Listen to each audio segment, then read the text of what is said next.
ផ្លែព្រីងបងប្អូនចង់ហូបអត់ផ្លែច្រើនណាស់ផ្លែទាំងចង្កោមកខ្ញុំព្រីងខ្ញុំផ្លែធំផ្លែអត់ចឹងទេផ្លែមួយព្រីងនេះផ្លែអត់សូវធំទេប៉ុន្តែ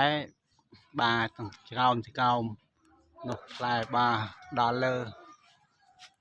អូផ្លែ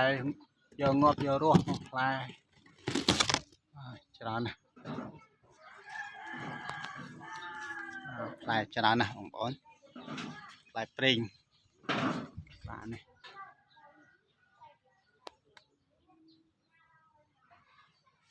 នោះលើនោះអូ